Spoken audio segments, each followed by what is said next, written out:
आप यदि कन्या लग्न के हैं और आपकी कुंडली में यदि ऐसा कोई योग बन रहा है तो क्या परिणाम देखने को मिलेंगे, इस विषय में हम बात करेंगे। यदि कन्या लग्न है और सप्तम भाव में यदि सूर्य विद्यमान है तो कन्या लग्न में सूर्य द्वादश भाव के स्वामी होते हैं और वो जब सप्तम भाव में मीन राशि में विद्यमान होंगे और कमजोर अवस्था में हुए तो दाम्पत्य जीवन में परेशानियां देंगे। यह तो शादी दूर होगी या देरी से होगी। विदेश में शादी का योग बन सकता है या जन्म स्थान से कहीं दूर शादी हो सकती है और शादी में देरी भी होगी। विवाह में विभिन्न प्रकार की परेशानियां और विवाह के पश्चात दाम्पत्य जीवन में भी परेशानियां देखने को मिल सकती है।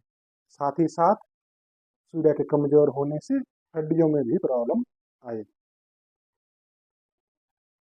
कन्या लग्न में ही चंद्रमा यदि दसम भाव में हुए तो एकादश के स्वामी हुए कन्या लग्न में, और जब दसम में जाएंगे तो व्यक्ति को भूमि, भवन, वाहन, माता पिता का सुख, अनेक प्रकार के सुख चंद्रमा देते हैं। बात करें मंगल की, यदि कन्या लग्न में ही मंगल अष्टम भाव में, ताकि वो स्वराशि के हो जाते हैं, परंतु कमजोर अवस्था में हुए तो व्यक्ति को कष्ट,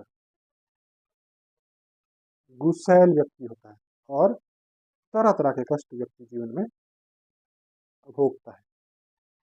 बात करें बुध की, बुध यदि सप्तम भाव में हुए तो सप्तम भाव में बुध नीच राशि के हो जाएंगे। यदि नीच भंग नहीं होता तो ऐसी स्थिति में यदि सूर्य भी साथ में है, बुध आदित्य योग है, तब वैवाहिक जीवन में परेशानियां बुध देंगे, कष्ट देंगे। और व्यापारिक साझेदार यानी कि पार्टनरशिप में यदि व्यवहार है तो भी परेशानियां होंगी और व्यापार में भी परेशानियां व्यक्ति को देखने को मिल सकती है।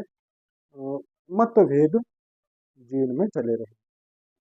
बात करें बृहस्पति की, यदि बृहस्पति अष्टम भाव में होते हैं तो ऐसे व्यक्ति को भी अपने घर से दूर, परिवार से दूर रहना पड़ता है। व्यक्ति पेट जन्य रोग से ग्रसित रहता है। बात करें शुक्र की, यदि शुक्र सप्तम भाव में हुए तो यह मालव्य योग होता है, क्योंकि शुक्र यहाँ पे उच्च के हो जाएंगे।